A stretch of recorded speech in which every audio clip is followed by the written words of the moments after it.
em que nós temos na Idade Antiga. A ciência, como era produzida, estava muito próximo da filosofia. Então, a filosofia natural, a filosofia que procurava entender a natureza como um todo, através de lógica e raciocínio, como aqui do lado nós temos Platão e Aristóteles, em que eles procuravam descrever informações sobre o mundo no geral, tinha uma observação rigorosa da natureza, que era produzida através da lógica, e descrever informações sobre o mundo natural. Então a gente pode dizer que esse conhecimento já era científico antigamente. Sempre na Idade Média, quando a gente pensa em ciência, a gente vai ter que pensar em países diferentes, como China, no Oriente Médio, no Ocidente, como esse conhecimento científico foi produzido em vários locais, porque o conhecimento ao longo desse período foi produzido de forma muito difusa. Então, por exemplo, as bases da ótica que vai servir na modernidade para descrever o conhecimento que a gente tem sobre a ótica de maneira mais sofisticada foi feita através de Alhazen. Na própria Idade Média, na época de 1250 depois de Cristo, o conhecimento científico ele era produzido através das universidades. E as universidades, embora alguns coloquem a Idade Média como a Idade das Trevas, foi produzido muito conhecimento científico em diversos países diferentes. E é através das universidades que foi produzido muito conhecimento que serviu de base até para o conhecimento que foi produzido por Galileu, Isaac Newton. E esse conhecimento que era produzido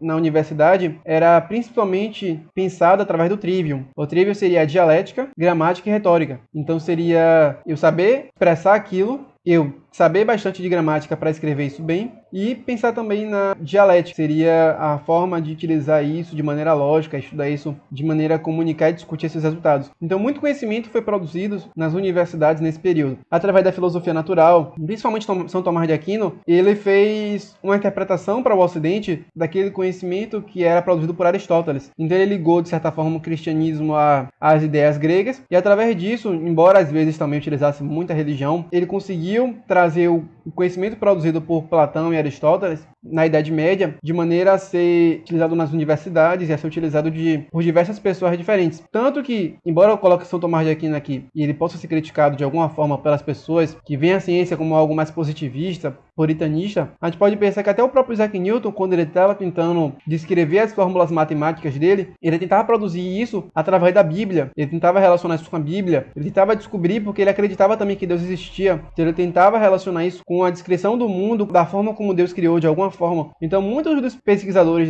da própria modernidade também tinham em vista algo relacionado à religião. O conhecimento aqui, de certa forma, também foi produzido de maneira científica. Só que aqui, nessa Idade Média, a gente tem que ter cuidado, por quê? Porque também a gente não pode ser anacronista, ou seja, olhar para o passado com a visão que a gente tem de ciência atual. Então a ciência nessa época, o próprio São Tomás de Aquino descreve, e várias pessoas daquela época descreviam, que a ciência e a religião era como se fossem virtudes. Seria uma qualidade que a pessoa tem, e essa qualidade que ela tem, associada ao conhecimento, faz com que ela produza conhecimento confiável, e conhecimento que descreve a realidade através de métodos rígidos. E aqui já chegando na modernidade, com Francis Bacon, que foi o pai do indutivismo, que seria, através de observações sobre o mundo, eu tento descrever padrões gerais, eu tento fazer inferência sobre o mundo. Aqui já começou o iluminismo e a modernismo, de conhecimento pelo conhecimento, de religião ser colocada de fora do conhecimento científico, e aí começou já esse tipo de associação. Francis Bacon, ele foi um dos principais caras associados em uma das principais filosofias da ciência que temos hoje. Bayes, que é se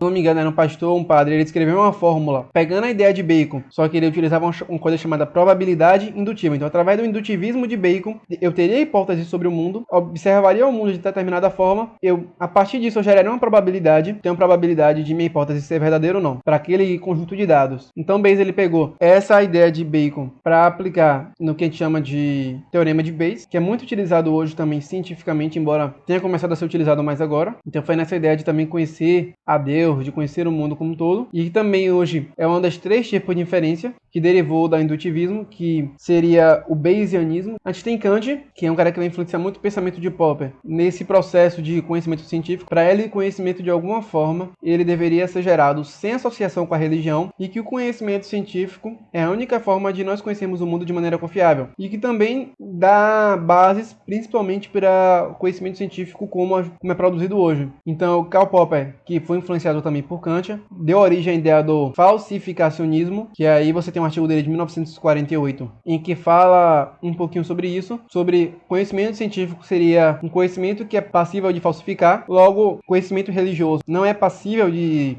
se refutar, então esse conhecimento não é um conhecimento científico e nem um conhecimento confiável. E esse grupo de pessoas, ele quer dar a ideia de modernismo, que seria o período de abandonar a qualquer tipo de religião, e isso é chamado de iluminismo, porque para ele, você estava na época de escuridão, que foi a Idade Média, e esse pensamento desse período iluminou o mundo, então era como se fosse através do raciocínio, através da lógica, através do conhecimento que era produzido, você tinha a iluminação da mente, colocada até por um autor, um século depois, se eu não me engano, em que ele coloca a Idade Média como a Idade das Trevas. Tem uma ideia assim, meio anacrônica, em que a gente tem que entender que cada período, a ciência ela foi produzida de forma diferente e que deu bases para o futuro. Então o Ocidente, ele só foi Ocidente porque a filosofia grega ela influenciou muito, deu as bases para isso. Com base nisso, esse Ocidente, ele gerou as universidades que no futuro foram utilizados pelos iluministas para produzir esse conhecimento. E a própria informação que foi também traduzida durante a Idade Média do conhecimento grego, que foi acumulado nas universidades, eles foram organizados de forma a gerar conhecimento através da dialética, gramática e retórica, que também foi utilizado pelos iluministas e pelo pessoal do período moderno. Então, cada época teve a sua contribuição e que, de certa forma, contribuiu muito para que, nesse período de 1600, esse conhecimento todo acumulado ele fosse utilizado para fazer descrições muito precisas sobre o mundo. E essas descrições precisas, elas estão baseadas, foi produzido durante a Idade Média e durante a Idade Antiga. Então, é claro que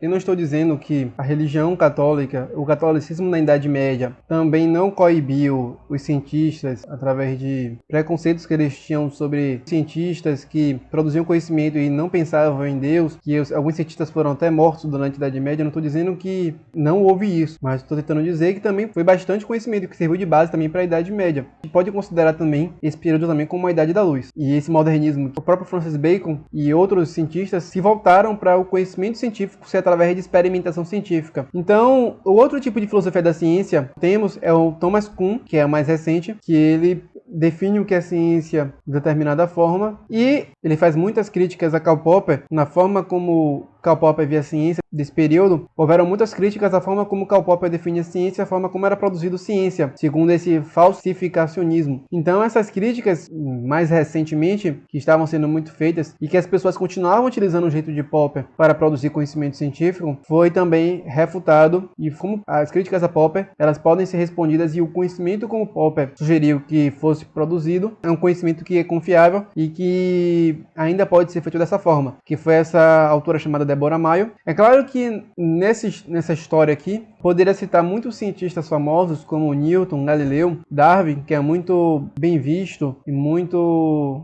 endeusado até na biologia, Wallace, Mendel, Einstein. Cada um desses eu poderia colocar milhares de figurinhas aí e explicar de maneira muito mais aprofundada isso. Mas nessa apresentação da filosofia da ciência, eu quis pelo menos trazer apenas um resumo da ciência antiga até a ciência no dia de hoje e como a ciência foi produzida também, foi mudada ao longo dos períodos.